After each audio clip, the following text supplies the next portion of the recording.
We are speaking in the wake, obviously, of the weekend where Arsenal drew 2-2 with Aston Villa. That's now 12 points dropped from winning positions this season, which is 3 more than the entirety of last season. And I mean, we've got to start with it, Charles. It felt like a particularly damaging weekend, not just the point swing with Liverpool, but the way it happened as well. Liverpool scoring those 2 late goals and then Arsenal going and throwing away the 2-goal lead and seeing that late goal disallowed for them as well. Yeah, it did. It felt really pivotal, didn't it? You sort of got that sense from the weekend. Like you said, the fact that Liverpool for so long looked like they were going to be dropping points. And I think every single Arsenal fan was going to be very, very excited as that clock ticked down towards the 90 minutes at Brentford, at the Emirates as well. There it is all on the screens, just before kickoff. Everyone's sort of gathered down beneath, having a beer, watching it on the screens, waiting for the 90 minutes and the referee to blow the full-time whistle.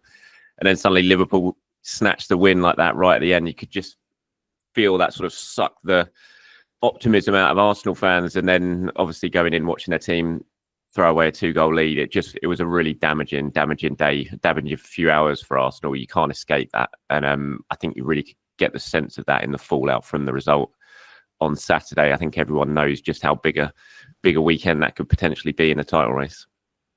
Yeah, and it just seemed to kill any momentum from that North London derby, because obviously form in general in all competitions hasn't been great. 1 win in 5 now, but the hope was of that North London derby win would, get them back up for it, but it just seems to have killed any of that momentum as well. Yeah, I mean, it was a really tough week for Arsenal. 3 games in 6 days, 120 minutes against United. The sort of emotionally damaging way of losing that game on a penalty shootout, having dominated and really should have won.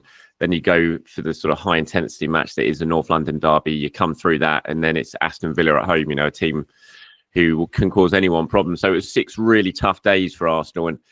And like you said, after the North London derby win, it just lifted the spirits a bit. If they could have held on and got that win against Villa, 6 points from those 2 games after such a tough week would have been a real boost for Arsenal. And I think it's not so much the draw, it's the way the draw unfolded, having the win just there. And, you'd done all the hard work. You've got yourself the 3 points, basically. It was just about seeing it out. And then to throw it away, the way they did with 2 such sloppy goals to concede. And then, like you said as well, the sort of high of thinking you've won it at the end and then taken away with the goal being disallowed. It was a tough day. Yeah, it's crazy how quickly momentum can swing in football. It was interesting to me that Arteta only made 1 change in that game. 82nd minute, Raheem Sterling coming on. Why was that? Is that a lack of options? Is that maybe a lack of trust in those players that are left on his bench outside of the starting 11? Yeah, I mean, what sort of changes could you have made at that point? I think when you looked at the bench, obviously you're pushing for a win, but the only attackers you got are 2 academy kids who've never played before. I mean, there was potentially, you could have done something with Zinchenko, but Arsenal were on top. They, despite conceding those 2 goals, they'd sort of managed to wrestle control of the game again, and they were on the front foot. They had the momentum in that final 10 minutes. They were so close to scoring. They did score. That was ruled out. Then the scramble after that hit the post, and Martinez made the save. Trossard had the chance that he put wide, even though it probably would have been ruled out for offside had he scored it anyway. But they had the momentum at that point. So I just don't think Arteta really felt the need to change it in midfield or anything like that. But in attack, he just had no other options. You just got a couple of academy kids who are just basically there making up the numbers at the moment. And you throw Sterling on, that almost makes you worse, to be honest. The way he performed when he came on, he just had absolutely no influence on that game whatsoever. Just didn't look up to speed at all. So it was, he referenced it in the press conference afterwards. He came in and sat down and he sort of pointed to what Liverpool had done and the impact that their substitutes had made at Brentford, and then basically said that what we did was the opposite. And that is where Arsenal are right now when it comes to attacking options. They just don't, if they're not doing it on the pitch, they don't really have anything else to change it with on the substitutes bench, and that's just where they are right now. Yeah, not just only in attack, it's looking pretty threadbare at the back now with William Saliba injured. Yet another injury blow for Arsenal this season to a key player. Sounds like it's not going to be too bad. I'm sure we'll hear more from Mikel Arteta later today when he holds his press conference. Sounds like maybe it'll be a couple of weeks, but that's still missing 4 games, maybe even 5 games if he misses Man City as well. Couple of Premier League games, a couple of Champions League games, all important games. So it's just another big blow for them, isn't it? And another, riddle that Arteta has to solve. Yeah, it is a huge blow, especially with that Manchester City game. I think everyone's going to be focusing on that match now, and when Saliba will be back. I mean, I'm literally as soon as I've done this call, basically I'm heading down to London Colney for the sort of pre-Champions League match activities. We're going to get down there, so I'm going to be able to sort of watch 15 minutes of training. We'll see if he's there. I highly doubt it, but maybe, I don't know if we'll get a sight of Ben White or Takehiro Tomiyasu. Maybe we'll have to wait and see. Fingers crossed that might happen. And then we'll be speaking to Mikel afterwards in the press conference, so we'll get sort of clearer picture on what's going on with the injuries after today. But yeah, I mean, it's a huge blow losing William Saliba for any game. You know, he's played the most outfield minutes for anyone at Arsenal so far this season. That centre-back partnership with Gabriel is just so key. Coming up against Erling Haaland in a couple of weeks, and those two, you know, do play very well against Erling Haaland. He struggled against him in the last couple of games. Certainly, the game earlier on in this season, he didn't really get sniff. So you want him fit for that game, and it's kind of knock-on effect as well. You know, if you haven't got Saliba like at the weekend, it means what do? You move Timber into centre back because there's no Ben White, there's no Tomiyasu. And if you move in Timber, then what do you do at right back? Mikel's gone with Thomas Partey again. Hasn't really worked again. Although I don't think he played particularly badly.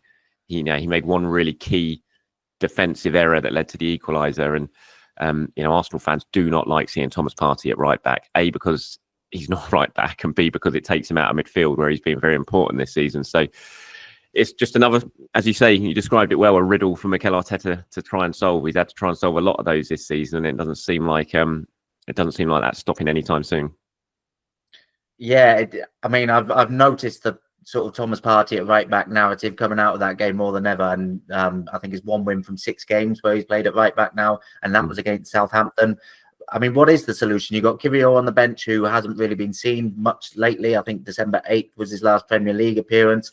I've seen Declan Rice being moved back to centre-back as an option being touted. But if you're talking about losing something in midfield with Partey being there, you're going to lose more when Rice isn't in midfield, aren't you? So what is the solution? I know you've mentioned those couple of players who maybe aren't a million miles away from being fit again, which would be a huge relief, obviously, to give more options. But if they're still injured, and now Saliba is injured for the next couple of weeks, you know, what else can Arteta do?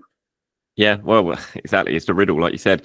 The thing with Thomas Partey, I can understand why Mikel plays him there, because for large chunks of the game, he kind of does exactly what Mikel wants his right back to be doing. Obviously, he doesn't really get on the overlap, so you do lack that. Say when Ben White was there, you know, Arsenal had that overlapping option. Timber doesn't quite do it as much as Ben White, but with Partey at right back, Arteta does get the control that he likes. When Arsenal have the ball, he moves into midfield in that inverted role, and he does it pretty well. But you just get those instances where he just switches off. To be fair, I don't think the goal that Watkins scored was anything to do with Thomas Partey at right back. That was from a set piece that was recycled and put back in. You know, Thomas Partey wasn't marking his fullback in that situation. He was on Ollie Watkins. It doesn't matter where you play, right back, centre forward, centre midfield, you track Ollie Watkins when that cross comes in. So I don't really put that goal down to the fact that Thomas Partey was playing at right back. I just put it down to being really, really poor defensive play from an experienced player who switched off in a moment when he really couldn't afford to do. I mean, Kiwior's obviously the most natural option. You just play him there, but then you've got to play 2 left-footed centre-backs, which Mikel doesn't tend to like to do. So I can understand why he's a bit resistant to that as well. But 1 win from 6 with Partey at right back, you know, for a manager who puts an awful lot of emphasis into stats and into numbers, that's a pretty telling statistic that I don't think you can really ignore. It was put to him in the press conference after the game at Villa. He kind of brushed it off, but you know, when he's sitting back in his office at London Colney thinking about it, and you look at that statistic, 1 win from 6, it's not great. And so it feels like, for whatever reason, it's not really working, and Arsenal aren't getting the results they need when he plays there. So surely you have to try something different. I think for these few games you got coming out, you got Zagreb, Wolves, and then the trip to Spain for Girona after that. I think you could try, you know, if you're not going to play Kiwior in those games, then what's the point of even being here, really? You know, he can play in that centre-back partnership with Gabriel there, and then you can leave Timber at right-back. The Man City one's slightly different. I'm not sure you'd want Kiwior up against Haaland in that position, playing on the right. So, but I think these next 3 games maybe give him a chance to just play Kiwior there, give him some minutes, see how he gets on, and then you'll have a decision to make against Manchester City.